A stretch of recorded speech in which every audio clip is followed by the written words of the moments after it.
नमस्कार विद्यार्थियों, आपका स्वागत है हमारे चैनल ए के बायोलॉजी जोन में।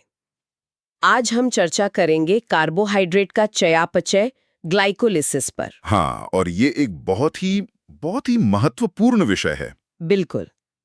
आज के इस गहन विश्लेषण का हमारा मुख्य मिशन ये समझना है कि कोशिकाएं ग्लूकोज से ऊर्जा आखिर निकालती कैसे हैं। मतलब इस पूरी प्रक्रिया को, जिसे दी एम्बेडन मेयरहॉफ पारनास पाथवे भी कहा जाता है, उसे हम आज डिकोड करेंगे। एकदम सही। और इस चर्चा को शुरू करने के लिए सबसे पहले ये जानना जरूरी है कि ये प्रक्रिया होती कहाँ है। हमारे नोट्स के दूसरी स्लाइड के अनुसार ये घटना कोशिका द्रव्य में होती है, जिसे हम साइटोप्लाज्म कहते हैं। साइटोप्लाज्म। हाँ, और मैंने पढ़ा था कि ये सार्वभौमिक है। बिल्कुल सार्वभौमिक है, यूनिवर्सल।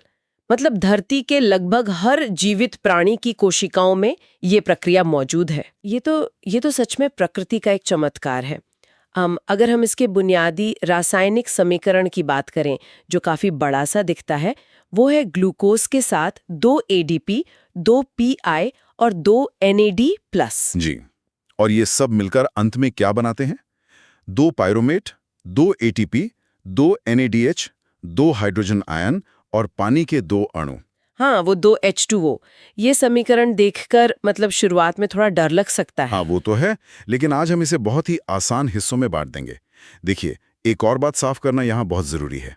ये जो पाथवे है, ये वायवीय और अवायवीय दोनों ही स्थितियों में काम करता है। मतलब एरोबिक और एनारोबिक दोनों में। हाँ, ऑक्सीजन हो या ना हो, कोशिकीय श्वसन का ये जो पहला चरण है, ये तो होकर ही रहेगा। तो चलिए इस प्रक्रिया की गहराइयों में चलते हैं। हमारे रिसर्च नोट्स इसे 2 मुख्य चरणों में बांटते हैं। पहला है ऊर्जा निवेश यानी फेज 1 और दूसरा है ऊर्जा प्राप्ति यानी फेज 2। इसे आप एक व्यापार की तरह देख सकते हैं। व्यापार?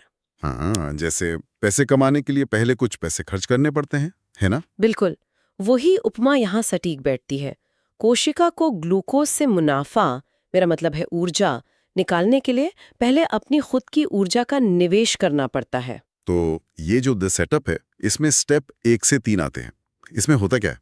पहले स्टेप में जब ग्लूकोज अंदर आता है तो हेक्सोकाइनेज नाम का एक एंजाइम उस पर काम करता है।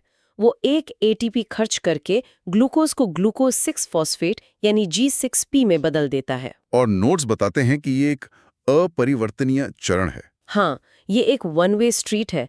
एक बार G6P बन गया तो वो वापस ग्लूकोज नहीं बन सकता। यहाँ पहला ATP खर्च हो गया। इसके बाद स्टेप 2 में फॉस्फोग्लूकोज आइसोमेरेज एंजाइम आता है। एकदम सही। वो G6P को फ्रक्टोज 6 फॉस्फेट यानी F6P में बदल देता है।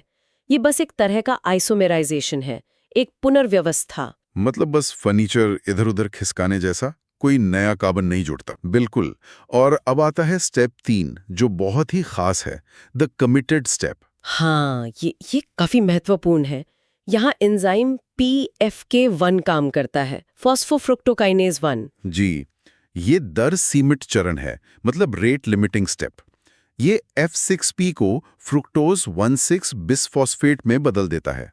और यहाँ ध्यान दीजिए, दूसरा ATP खर्च हो जाता है। तो मतलब हमने 2 ATP का निवेश कर दिया है और हमारे पास अब F16BP है। बिल्कुल। अब हम आते हैं विखंडन पर, स्टेप 4 और 5, जिसे द स्प्लिट भी कहते हैं। तो चौथे स्टेप में एल्डोलेज एंजाइम, मैंने पढ़ा था कि ये एक कैंची की तरह काम करता है। बहुत सही शब्द इस्तेमाल किया आपने।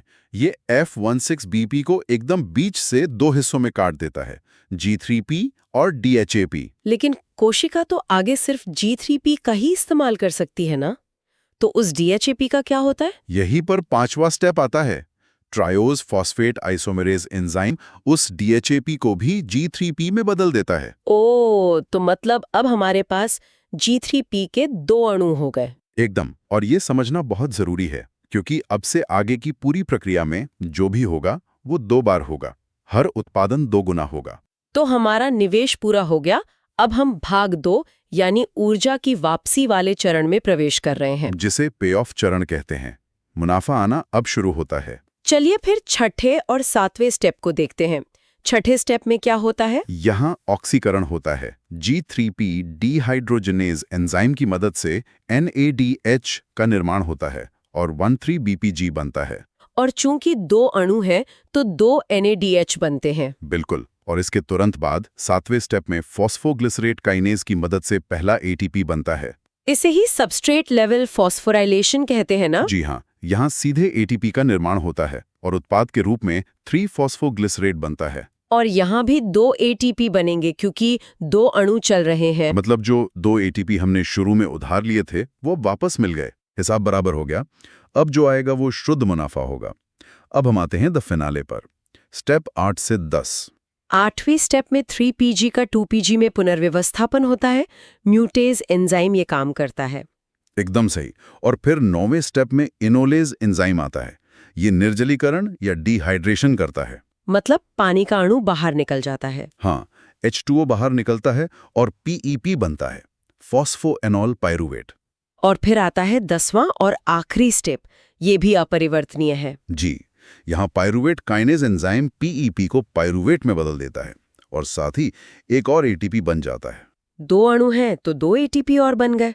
तो चलिए अब ऊर्जा की पूरी बैलेंस शीट देखते हैं। तो गणित बड़ा सीधा है। हमने 2 ATP का निवेश किया था और पे ऑफ चरण में हमें कुल 4 ATP मिले। तो शुद्ध लाभ हुआ ठीक 2 ATP और साथ में 2 NADH भी मिले। ये 2 ATP और 2 NADH कोशिका के लिए बहुत जरूरी हैं। लेकिन अब सवाल ये है कि उस पाइरूवेट का आगे क्या होता है? हमारे नोट्स इसे रास्ते का कांटा या एक चौराहा कहते हैं। पाइरूवेट का भविष्य इस बात पर निर्भर करेगा कि ऑक्सीजन है या नहीं। अगर ऑक्सीजन उपस्थित है तो क्या होगा? तब तो बहुत बढ़िया है। पाइरूवेट माइटोकॉन्ड्रिया में जाएगा, क्रेब्स चक्र और इलेक्ट्रॉन ट्रांसपोर्ट चेन के जरिए कुल मिलाकर 36 ATP का बड़ा मुनाफा देगा। लेकिन अगर मान लीजिए व्यायाम करते समय ऑक्सीजन की कमी हो गई, तब अवायवीय स्थिति बन जाती है। तब किण्वन यानी फर्मेंटेशन होता है। जैसे मांसपेशियों में लैक्टिक एसिड बनता है ना? बिल्कुल। लैक्टेट डिहाइड्रोजनेज एंजाइम पाइरूवेट को लैक्टिक एसिड में बदल देता है और लाल रक्त कोशिकाओं यानी RBC में भी यही होता है। और यीस्ट के मामले में जो किण्वन होता है वो अल्कोहलिक किण्वन है। जी, वहां पाइरूवेट से इथेनॉल और कार्बन डाइऑक्साइड बनते हैं। ये तो बहुत ही दिलचस्प है कि एक ही अणु से इतने अलग-अलग परिणाम मिल सकते हैं। बिल्कुल।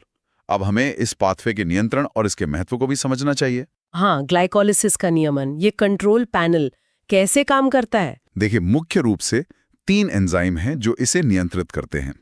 पहला हेक्सोकाइनेज, जिसे उसका अपना ही उत्पाद G6P रोक देता है। और दूसरा वो जो कमिटेड स्टेप वाला एंजाइम था PFK1। ये सबसे मुख्य नियंत्रण बिंदु है। जब ऊर्जा कम होती है, मतलब AMP ज्यादा होता है, तो ये सक्रिय हो जाता है। और अगर पहले से ही बहुत ATP या साइट्रेट हो तो ये निष्क्रिय हो जाता है। एकदम सही। और तीसरा है पाइरूवेट काइनेज, जिसे पीछे से आने वाला F16BP खुद सक्रिय कर देता है। ये बहुत ही स्मार्ट सिस्टम है। तो इस पूरी प्रक्रिया का महत्व क्या है?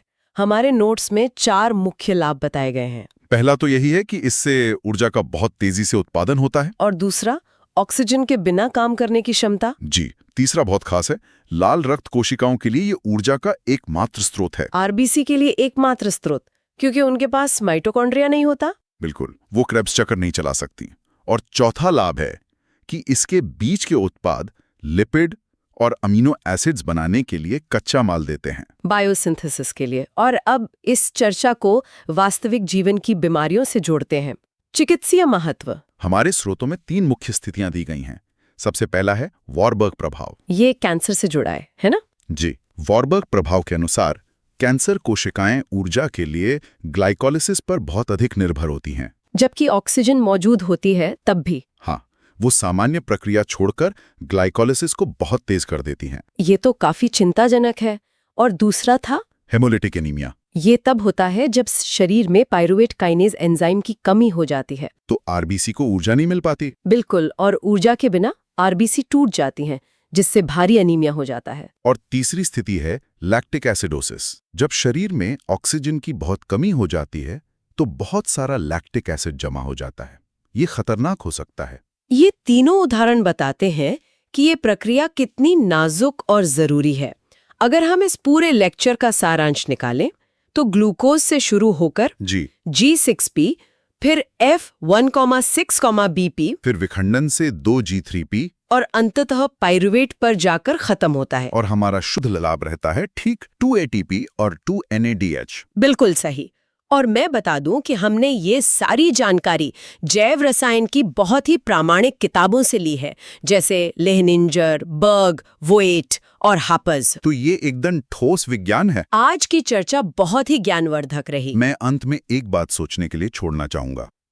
हमने देखा कि कैंसर कोशिकाएं वॉरबर्ग प्रभाव के कारण ग्लाइकोलाइसिस पर बहुत ज्यादा निर्भर हैं। जी, आपने बताया था। तो सोचने वाली बात यह है कि क्या भविष्य में हम स्वस्थ कोशिकाओं को नुकसान पहुंचाए बिना केवल इस विशिष्ट मार्ग को रोककर कैंसर कोशिकाओं को भूखा मार सकते हैं? ये तो कैंसर के इलाज में क्रांति ला सकता है। बिल्कुल।